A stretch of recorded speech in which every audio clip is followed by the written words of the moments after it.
누가 복 있는 사람일까? 어떤 사람이 진정 복이 있는 사람일까? 어떻게 해야 복 받을까도 이지만은 이제 어떤 사람이 누가 복 있는 사람이냐라고 누군가가 질문을 던진다면은 우리가 여러분 어떻게 대답할 수 있겠습니까? 이게 많은 것들을 함축하고 있는 질문이에요. 그 복은 뭐 행복이라고, 누가 행복한 사람입니까? 어떤 사람이 행복한 사람입니까? 그러면 나는 어떤가? 여러분은 지금 어떻다고 여러분을 생각하고 있는지. 분명한 사실은 우리가 성경을 통해서 배우게 되는 우리의 정체성, 우리의 모습은 이미 복 있는 사람이고 복 받은 사람이라고 말씀합니다. 이유인즉 우리가 하나님을 알기 전에, 예수를 믿기 전에는 약속 밖에 있었고 하늘의 복, 하나님 주시는 은총이나 복에 대해서 몰랐고 또 그런 분이 무지했기 때문에 내가 생각하고 바라보는 것, 그런 것들을 남의 누군가에 비해서 내 주변에 내가 만나고 알고 있는 사람들에 비해 더 많이 소유하고 많이 배우고 많이 가지면은, 더 높은 자리에 있으면은 그게 복이고 그게 행복이라고 우리가 생각하며 살았었죠. 지금도 여전히 그렇습니까? 지금도 그렇다면은 신앙의 출발선에서도 다시 생각해야 됩니다. 구원받았다는 의미는요, 정말 가장 큰 복을 이미 받은 걸로 전제하고 시작하는, 구원이 그 정도로 놀라운 것입니다. 여러분에게 한번 묻겠습니다. 여러분 구원 받으셨죠? 구원 받으셨습니까? 다르게 질문하면 영생을 얻었습니까? 천국 갈 확신이 있으십니까? 그 모든 질문들은 하나님의 자녀가 되었다는 얘기고 예수를 확실히 믿는다는 그런 걸 전제로 이미 그 고백이 유효한 겁니다. 영생으로도 구원받았고 천국 가게 된 거, 예수 안 믿고는 불가능한 거지. 그렇죠? 예수 믿고 있다는 건, 현재 지금 믿는다는 것이 얼마나 큰 은혜요 복인지, 사실은 그 어떤 것도 비교할 수 없는 큰 복입니다. 가장 큰 복입니다. 에베소 1장에서는 신령한 복이라고 합니다. 신령한 복. 땅의 사람들은 그 접근도 잘 수 없는, 도저히 이해 불가의 사실 내용이에요. 하나님을 아버지로 부를 수 있고 하나님의 말씀을 통해서 하나님 인도함을 받아 살 수 있다는 것이 하나님을 모르는 세상에 속한 자들 입장에서는 전혀 뜬금없는, 전혀 참 이해가 안 되는, 그래서 핍박이 가해오고 또 비웃기도 하고 우리의 하는 행동과 삶을 보면서, 물론 잘못해서 그런 것은 우리가 고쳐야 하겠는데 제대로 가고 있는데도 우리를 세상은 공격해옵니다. 픽박합니다. 예수 제대로 잘 믿으면요 핍박을 받게 돼 있어요. 핍박이 오는 것이 어쩌면 정상이에요. 적절하게 저들 비유 맞추고 적절하게 하면은 그냥 비슷하니까 우리 핍박할 이유가 없죠. 어떤 면은 고난 받을 이유도 없을 수 있습니다. 자, 시편 전체를 시작하는 1편, 이게 굉장히 중요합니다. 전체의 문을 여는 뿐만 아니라 시편 1편에서 가장 중요한 핵심, 그러니까 시편 전체 핵심이기도 한 그게 바로 2절입니다. 2절. 그래서 지난번에 본문 삼았는데 또 판절을 또 삼아서 하는 이유가 있습니다. 여호수아 1장 8절과 함께. 이게 핵심 요절이고 이 말씀이 키예요. 근데 우리는 3절에 있는 끝부분에 있는 형통이란 단어만 크게 부각시켜서 그것만 바라보고 그것만 원하는 성향이 있어요. 형통 좋지요. 형통 좋죠. 복 있는 사람은 당연히 죄를, 악을 멀리하고, 당연히, 그렇죠? 악을 가까이 하면서 돈 많이 벌고 높이 올라가고 인기를 얻으면 그 무슨 그 복이라고 할 수 있겠어요? 그게 좀 부족해도 청결해야 되죠. 마음이 청결하고 삶이 청결해야 되죠. 당연히 우리가 생각하는 복의 개념은 그렇게 접근이 돼야 됩니다. 무조건 많이 가지고 높아지고 많은 것 소유했다고 건강, 그것도 결코 절대적인 복의 가치는 아니에요. 건강은 언제든지 쇠할 수 있고 아플 수 있고 언제든 낡고 그 육체는 망가지는 거예요. 우리 건강 얘기할 때 사람들은 보통 육체의 건강만 생각하잖아요. 더 중요한 마음의 건강, 더 깊은 차원 영혼의 건강 어떠고요? 겉은 멀쩡한데 마음이 병든 사람 많고, 마음까지도 괜찮은 것 같아요. 영혼이 하나님께 단절되어 있어서 완전히 사망에 처한 사람들이 수도 없이 많습니다. 복 있는 사람은 죄와 악을 멀리할 뿐 아니라 더 적극적인 의미에서 율법이라고 지칭되는 이 단어는 오늘 우리가 알고 표현할 수 있는 것은 말씀이죠. 성경.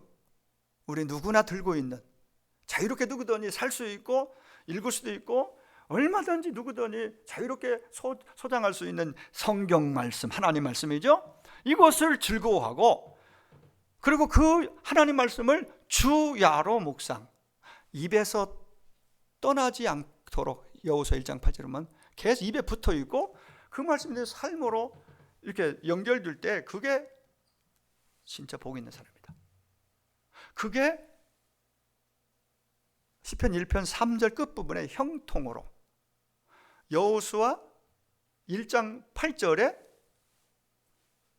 하나님 율법, 하나님 말씀을 입에 가까이 두고 묵상하고 그 다음에 형통으로 이어지는 그런 묘한 공식이 딱 성립이 됩니다. 그래서 가장 깊은 차원의 말씀, 하나님과 동행에 있어서 신앙은 지키는 거예요. 사실은 지키는 것이 끝내. 지키기 전에 묵상이 있어야 되고, 묵상 이전에 읽어야 되고, 읽는 거 이전에 좋아해야 합니다. 즐거워해야 됩니다. 이 공식이 첫 단계도 아직 못된 사람이 있어요. 성경을 좋아하지도 않고 즐거워하지도 않아요. 복 있는 사람은 하나님 말씀을 즐거워하여 그랬잖아요. 즐거워하고 좋아해야 가까이 할 수 있죠. 그래야 읽는 것 차원에 가죠.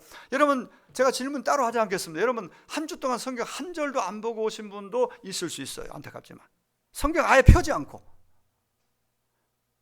이렇게 강조하고 설교하고 그렇게 얘기하고 그렇게 해도 아예 성경을 덮어놓고 사는 사람들 너무 많아요.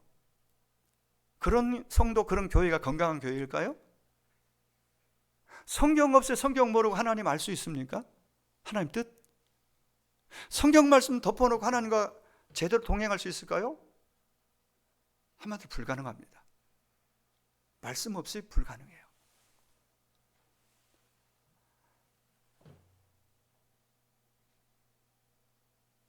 복 있는 자의 삶. 복 있는 자의 삶. 예, 이미 복 있는 자가 됐어요. 예수 안에 있는 사람들은. 할렐루야. 예수 믿는 저와 여러분은 이미 복 있는 사람인 줄 믿습니다. 그럼 복 있는 자의 삶을 얘기할 때에 복 있는 자의 삶은 말씀 묵상을 통해서 말씀을 즐거워하고 좋아하고, 그래서 말씀 묵상까지 가면은 묵상의 포인트, 말씀 묵상의 핵심 키는 뭐냐? 지키는 거예요. 한국교회가 우리의 모습 속에 지키는 자리까지 못 가기 때문에 경험되어지지 않고 말씀은 말씀 그대로 그냥 알맹 있는 것이고 내 안에 소화돼서 살이 되고 삶이 되어 나오지 못하는 거예요. 그러니까 오래 다니도 몸이 건조하고, 오래 다닐수록 말씀을 통해서 주님과 동행이 구체화되어 가지 않으면은 굉장히 비판적인 사람이 됩니다. 자기 안에 있는 들보 못 보고 다른 사람이 튀는 작은 그거 보고 아주 날카롭게 비판합니다. 굉장히 신경질적입니다. 아주 육신적으로 민감합니다. 영적 민감성이 아니라, 그러니까 이게 말씀을 통해서 하나님이 말씀해 주시고 지금도 말씀해 주시고 말씀이 오는데 말씀을 내가 살아내지 못하니까, 살아내기까지 가면은 형통으로 이어지는 겁니다. 평탄과 형통의 삶을 원하면서도 말씀이 오나 말씀을 듣고 끝나고, 말씀을 읽지도 않고 읽고 끝나고 묵상으로 가지 않고, 묵상 다음에 그 다음 가장 신앙의 정상이 뭐냐? 지키는 거예요. 순종이에요. 여러분, 한 주 동안 하나님 주시는 감동, 어떤 면에서 감동받았고 어떤 말씀을 받았습니까? 주일날 그 말씀을 받고 여러분 어떻게 실행에 옮겼고 그 말씀으로 여러분의 삶의 마음 안팎에 어떤 변화가 있었습니까? 전혀 없다면은 말씀을 잘 받았는지, 제대로 반응이 제대로 안 나왔다면은 제대로 말씀을 안 받은 거예요. 말씀이 그 정도로 약한 게 아니에요. 겨자씨 할 만한 믿음만 있어도 말씀이 들어가 그 믿음을 일으키면요, 그 믿음이 산을 옮깁니다. 산을 옮겨. 이보다 더 큰 일도 할 수 있다라고 주님이 말씀하셨잖아요. 그러면 일단 믿어야 되죠. 믿고 그게 가능한 삶이 나오려면은 오늘 이게 이제 단계적으로 시편 1편 3절과 여호수아 1장 8절에서 명확하게 이 그림을 그려줘요. 묵상의 클라이막스, 묵상의 목표 지점, 결론 지키는 것. 그리고 여러분 안 지켜지고 실행으로 옮긴 말씀 적용으로 나가지 않은 것은 당연히 묵상이 없었고, 그리고 말씀을 좋아하고 사랑하고 하나님을 사랑하듯 그분이 주신 이 내용을 좋아하고 사랑해야 되는데 그 단계도 아직 안 갔고, 그 단계 갔으면 틈만 나면 말씀 펴는 거예요. 진짜 튀어서 읽고 틈만 나면 이게 이제 결국은 이렇게 가야 묵상까지 갈 수 있는 거예요. 그래서 제가 오늘 말씀드린 포인트는 묵상 부분인데, 하가라는 단어로, 히브리 하가라는 단어로 제가 2주 전에, 3주째거든요. 이게 말씀에 하나님 가까이 하는 삶에 말씀을 가지고 말씀이 얼마나 우리에게 있어서 정말 중요한지 이 부분을 계속 말씀하고 있는데, 자 여러분 여호수아 1장 8절에 보면은 시편 1편 3절 오늘 본문은 아니지만 끝부분에도 나오는 형통이라는 단어, 여호수아 1장 8절에서 평탄과 형통, 이것은 잘 생각해 보세요. 묵상해 보세요. 평탄, 형통, 얼마나 큰 복이고 은혜예요. 이 평탄이라는 것은 마음이 평안하고 안정된 그런 모습, 큰 길이 열렸어요. 막 내 앞 시온의 대로가 열렸어요. 평탄한 길이에요. 얼마나 좋겠어요. 마음이 일단 평안하고, 어떤 크고 작은 바람들이 불어오지만은 그 상관없어요. 마음이 편안해요. 그리고 더더군다나 형통이라는 단어는 원래 찰레아흐라는 히브리어인데, 찰레아흐라는 말은 무슨 뜻이냐면은 번성한다, 번성한, 성공적 등등 이런 뜻이 있는데, 이게 다 성경에 나오는 형통, 우리가 생각하는 원래 그리스도 밖에서 세상에서 보는 형통은 성공이에요. 그냥 수단과 방법도 별 상관없어요. 성공하면 그게 형통한 거죠. 건강하고 하고 싶은 대로 하고 마음대로 할 수 있고 다 그냥 다 잘 되는 것이 형통인데, 절대 그게 오늘 본문이 말하는 형통 그런 의미가 아니에요. 주님과 멀어져 가고 있는데 일이 잘 열리고 잘 된다? 그건 위험한 거죠. 그 정말, 그런데 어떤 사인이 안 오고 예배와 말씀을 통해서 한 기도 가운데 이건 아닌데 자꾸 뭔가 막 찔림이 와서 그 길을 안 가야 되는데 뭐 아무 그런 것도 없고, 그래서 막 가는데 하나님 뜻과는 무관해. 대단히 위험한 겁니다. 그런 형통을 바라지도 원하지도 마시기 바랍니다. 하나님과 멀어져 가는 상태와 그런 모습 속에 잘 되는 거 너무 좋아하지 마세요. 위험합니다. 그러니까 요셉의 삶을 한마디로 형통했다 말해요. 자주 인용돼요. 요셉 형통 얘기할 때는. 왜냐하면 형통이라는 몇 번 나오거든요. 그의 삶의 현장에 여러 가지 정말 굴곡이 많잖아요. 고난이 많잖아요. 아주 생사가 알 수 없는 그런 나락에 떨어지고 구렁텅이에 떨어지고 인신매매로 팔리고 감옥에 갇히고 등등 막 이런 과정들이 그 간단하게 이루어진 겁니다. 얼마나 그 과정 10수년 또 13년 동안 얼마나 그게 견디기 힘든 1년 2년도 아니고 10년이 넘는 세월을 그 연속해서 일어난 거예요. 근데 놀랍게도 하나님은 요셉은 형통했다고 말해요.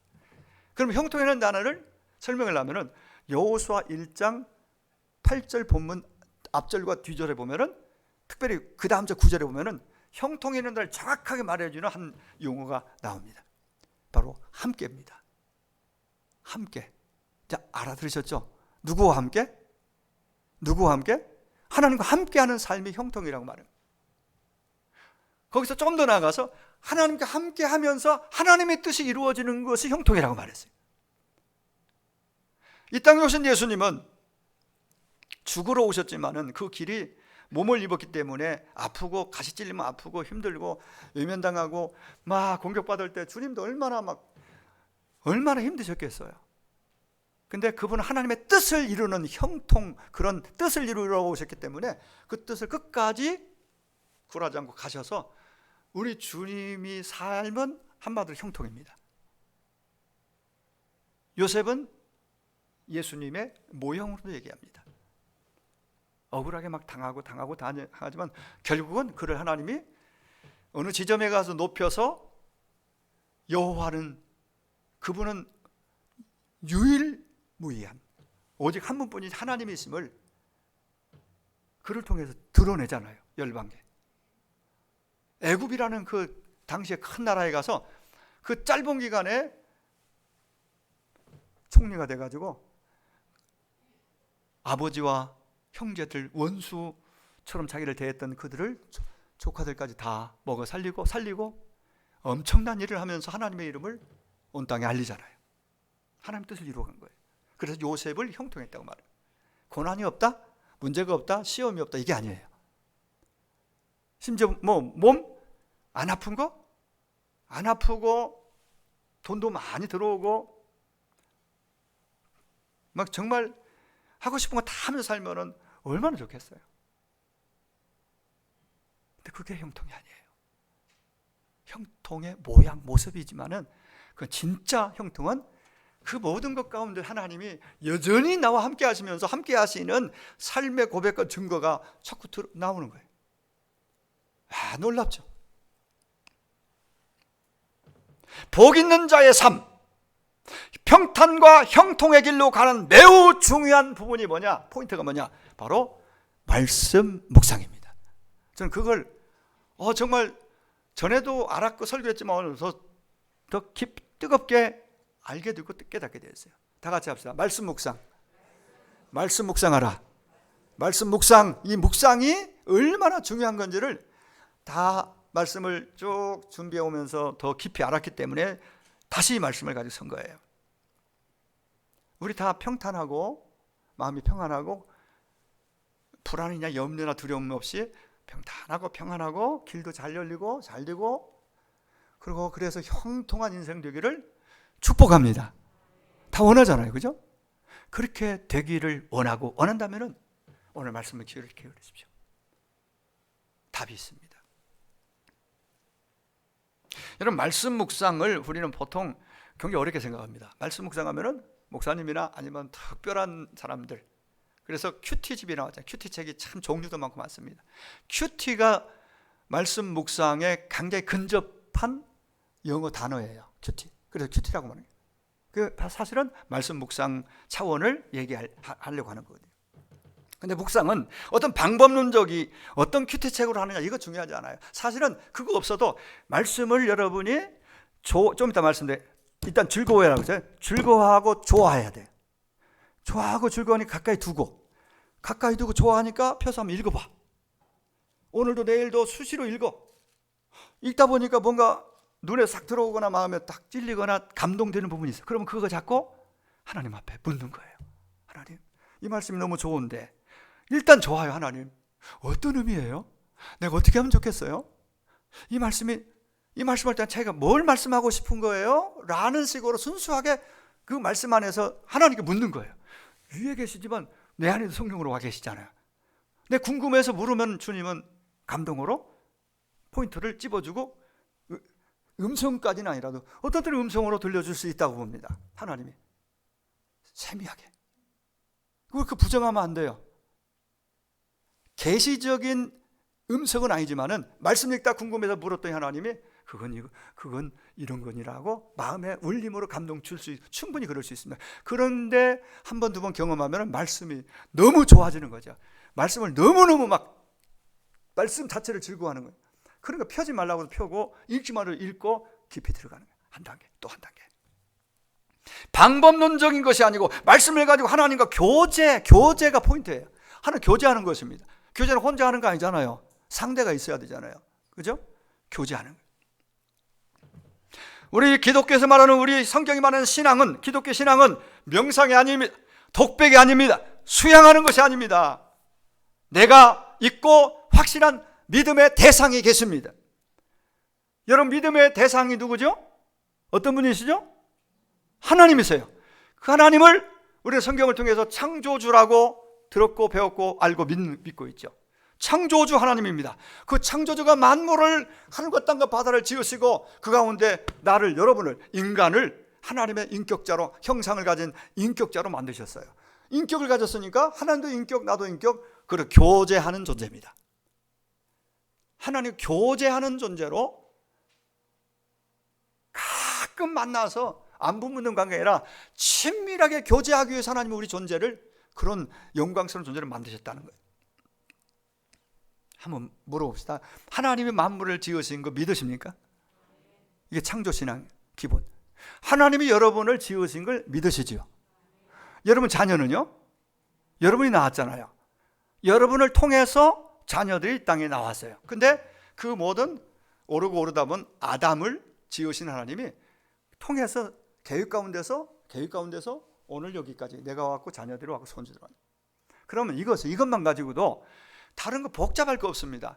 창조 얘기해 줘야 됩니다. 우리 자녀손들에게, 안 믿는 사람들에게도, 야, 우리가 우연한 존재가 아니야. 그냥 살다가 죽으면 끝이 아니야. 우리는 하나님이 만드신 세상 속에서 영광스럽게 하나님의 인격을 가진 존재로 대화가 가능한, 우리끼리도 있지만은 인격과 인격인데 서로 대화하잖아요. 신이신 우리 지금 하나님과도 대화하도록 그런 존재로 하나님이 만드셨단다. 이것만 가지고도 하나님이 나를 지으셨고 당신을 지으셨어. 얘들아, 하나님이 창조, 그냥 우연히 만든 게 아니라 계획을 가지고 네 인생 가운데 하나님이 이 땅에 보내실 때 하나님의 계획이 있어. 그 하나님을 알아야지. 하나님 알기 위해서 성경도 펴, 예배도 드려야 돼. 그 하나님께 물어야 돼. 기도. 이걸 기본적인 틀을 가지고 이런 내용 가지고 자꾸 반복적으로 아이들에게 어릴 때일수록 자꾸 얘기해주면 그게 이슬비 보슬비에 옷 젖는 줄 본다고 하잖아요. 들어가는 거예요. 스며들어요.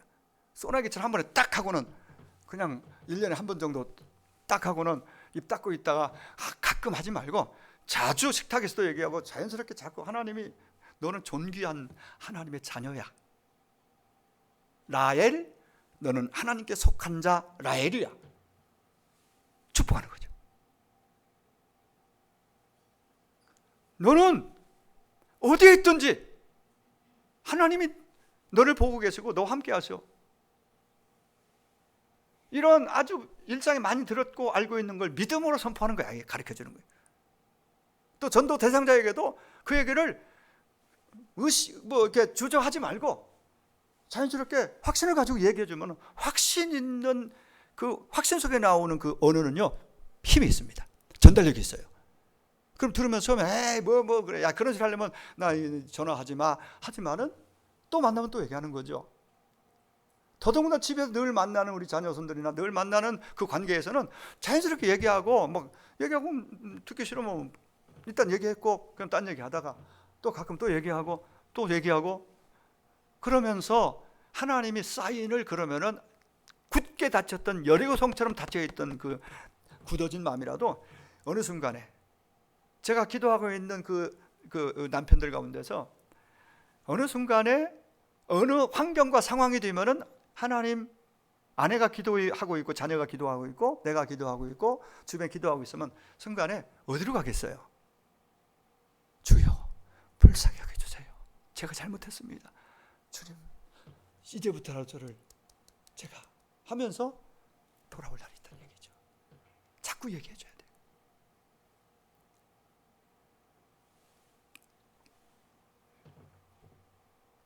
기독교 신앙의 핵심에는 하나님과의 만남과 교제가 있습니다. 이것이 없을수록 공허하니까 교회 다녀도 세상 재미와 세상 방식들을 자꾸 추구하고, 그러다 실족하고 시험에 빠지고 교회 욕 보이고 하나님 영광 가리고 그럴 수 있습니다. 공허하니까. 교회 다녀도 직분이 있어도.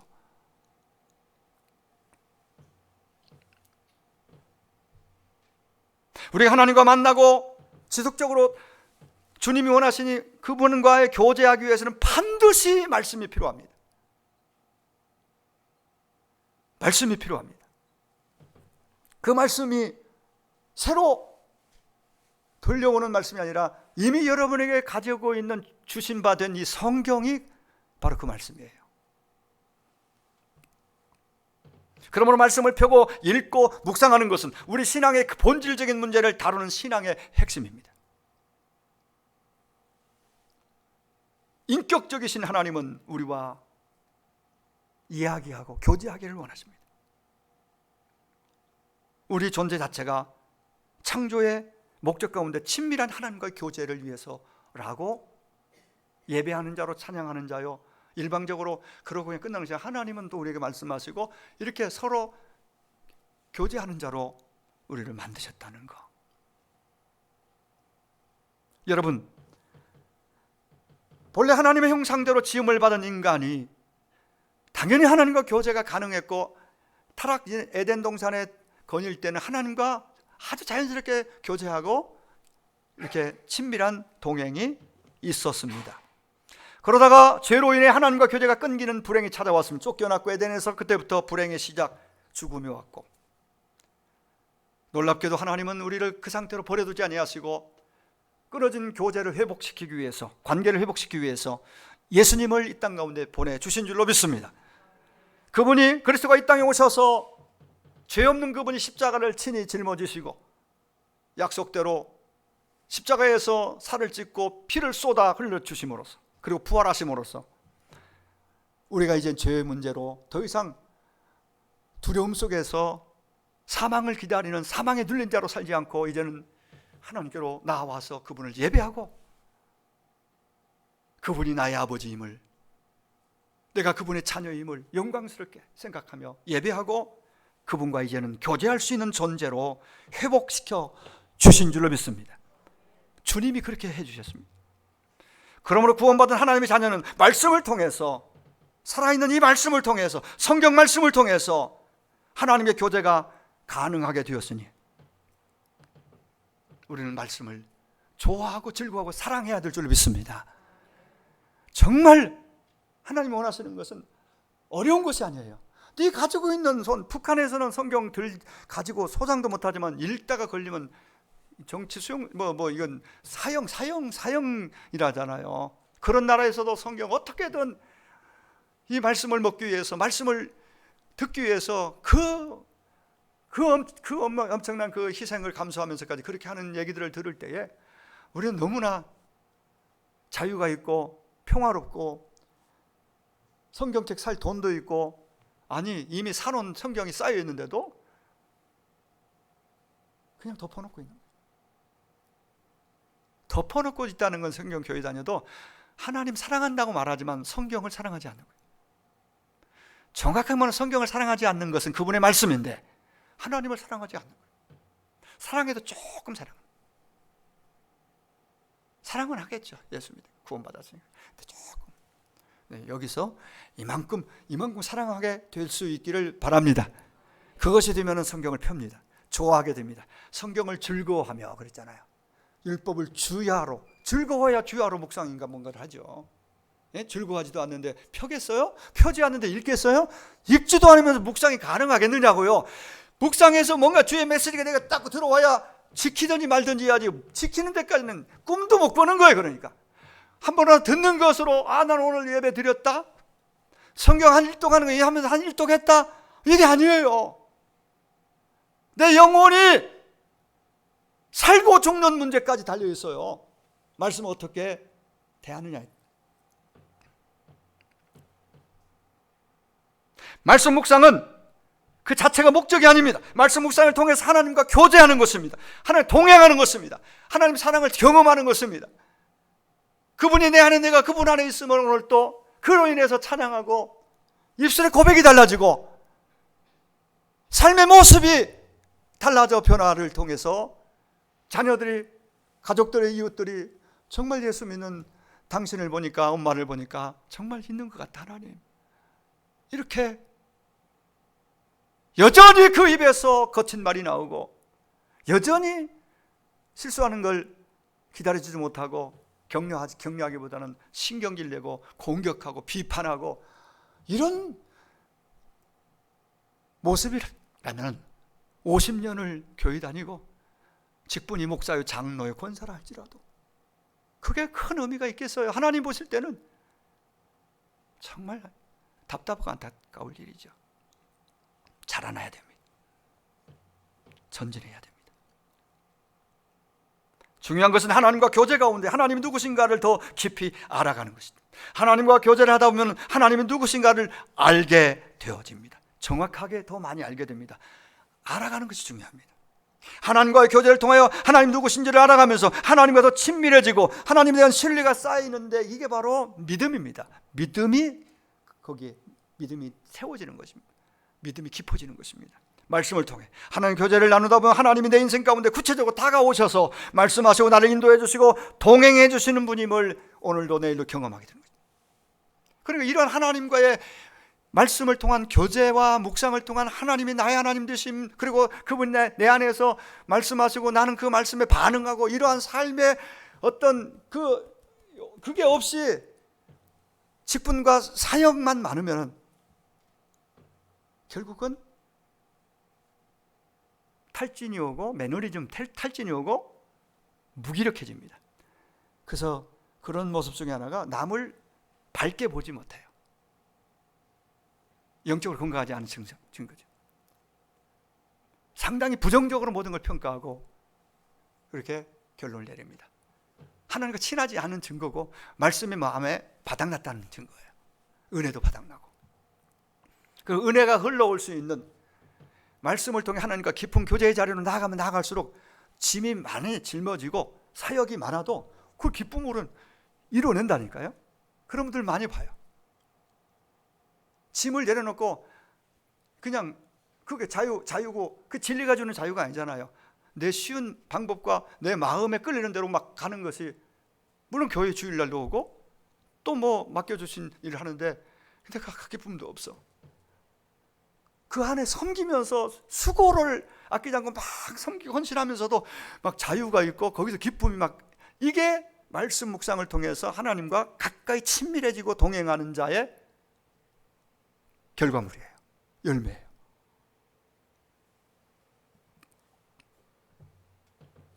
하나님과의 교제는 성도에게 주어진 최고의 특권이고 축복이고 은혜입니다. 하나님과 가까워지고 친밀한 교제가 하루하루 있기를 축복합니다.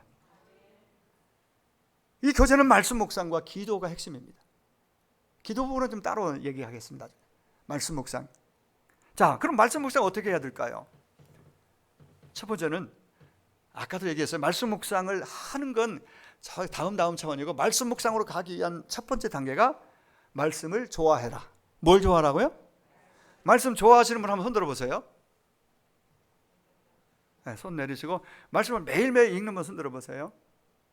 아, 감사하네. 우리 교회는 건강하네. 제가 이 지금의 상황만 놓고 봐도 매일매일 읽는 분들이 거의 많은데요. 아마 성경 문제풀이하는 분들이 맞는 거하고 상당한 그것도 있고, 문제를 못 풀어도 읽는 것을 하는 분들이 많이 계신 것 같습니다. 말씀을 좋아하고 즐거워한다는 것은 말씀과 시간을 보내는 것이에요. 말씀 앞에 머물러 있는 훈련을 작은 것부터 해야 됩니다. 아까 얘기했죠. 구체적으로 여러분 이제 덮여져서 책꽂이에 꽂아있던 성경책을, 저도 여기 제 아는 카페 탁자에다가 성경책 하나 갖다 놨어요. 이제 깨닫고는 뭐 아니라도 읽고 아침에 읽고 시작하고 묵상하고 하지만은, 기도도 하고 하지만 아예 펴놨어요. 수시로 와서 펴서 읽고, 읽을 때는 장수가 아니고 저는 이제 거기 머물러서 묵상하는 쪽으로 포커스를 많이 맞춰서 합니다. 거기서 할 때 큐티는 따로 하고. 근데 굉장히 감동과 임팩트 있는 메시지가 개인적으로 와요. 이게 정말 힘이 있는, 이 말씀 자체가 힘이 있으니까. 그러니까 말씀을 자꾸 침대밭에도 옆에 펴놓고 작은 탁자에다가 식탁에도 펴놓고 그러면 오가면서 말씀 생각나냐 하면 펴서 한두 절을 읽고 이 말씀 읽은 말씀이 남잖아요. 자꾸 이거 그리고 자꾸 또 한 장 읽고 앉아서 또 수시로 이 말씀을 가까이 두고 말씀과 함께 생활하라는 거예요. 여러분 책꽂이에 꽂혀 있는 성경책을 꺼내서 먼저 털어내고 펴놓으시기 바랍니다. 옆에 펴놓으시기 바랍니다. 여기서부터 묵상으로 가는 그 단계 중에 말씀을 좋아하라, 사랑하라, 즐거워하라. 오늘 본문에 즐거워라 말씀을 율법을 즐거워해야 됩니다. 즐거워하면은 펴고 그 말씀을 접촉점이 생기는 거죠. 읽게 되는 거죠. 천천히 읽으면서 때때로 생각하는 거죠. 교제는 시간입니다. 친밀해지려면 자주 만나고 함께하는 시간이 많아야 됩니다. 우리 타고리 얘기를 잠깐 하죠. 우리 타고리라는 모임의 이름을 뜻을 여러분 아시겠어요? 월요일날 탁구 치는 모임이에요. 처음에 이름 수탁회라고 했다가 목탁회라고 했다가 목탁회 하면 이상하잖아요. 목사들이 모이는 목탁회.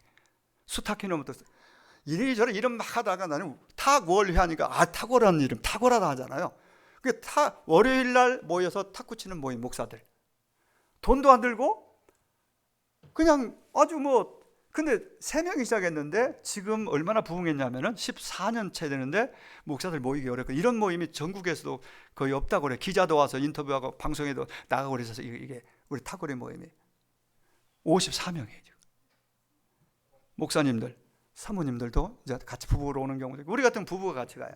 같이 가서 운동하고 같이 교제하는 게 더 좋은 것 같아요. 모두는 형편에 그런 게 있지만 일단 그렇게 모여서 근데 처음에 모일 때 정치적으로 색깔이 다른 사람들 정치 얘기를 하면 싸워요.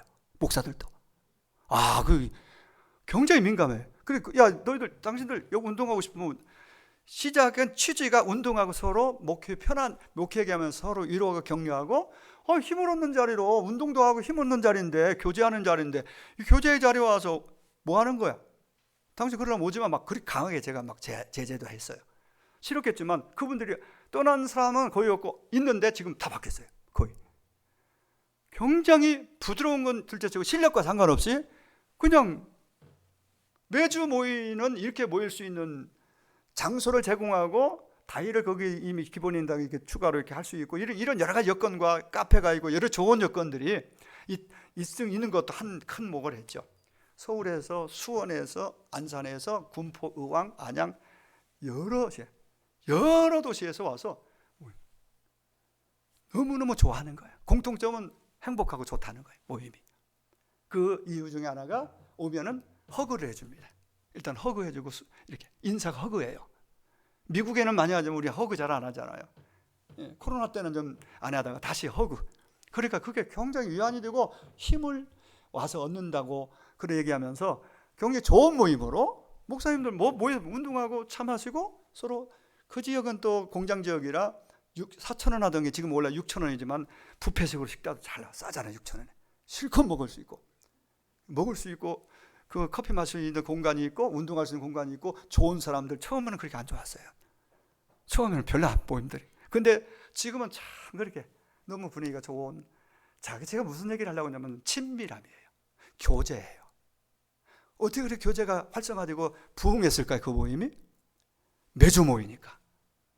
모이는 거 이렇게 모이기 정말 쉽지 않거든. 매주. 그래서 친해진 거예요.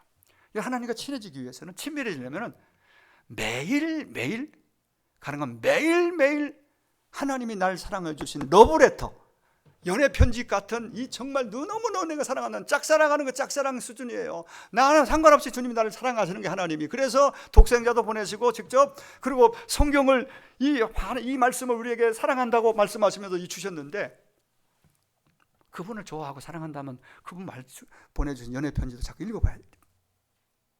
러브레터. 여러분 연애할 때 어땠습니까? 편지 별로 안 좋아하는 사람이 오면 그냥 던져버리고 찢어버리고 별로 관심 안 두지만 정말 결혼하고 싶은 너무너무 애틋하게 사랑하고 절절히 정말 좋은 그런 애인 관계 이런 추억이 있으시죠? 편지 오면 어떻게 해요? 대충 읽고 그냥 던져버립니까? 읽고 또 읽고 또 읽고 또 읽고 또 그거 저는 없어졌나 그 정말 이렇게 내 얼굴을 그려가지고 내용 써가지고 보낸 편지 집사람이 그 연애할 때 그거 간직했었는데 이사 하도 많이 다니면서 없어졌을 것 같아 지금.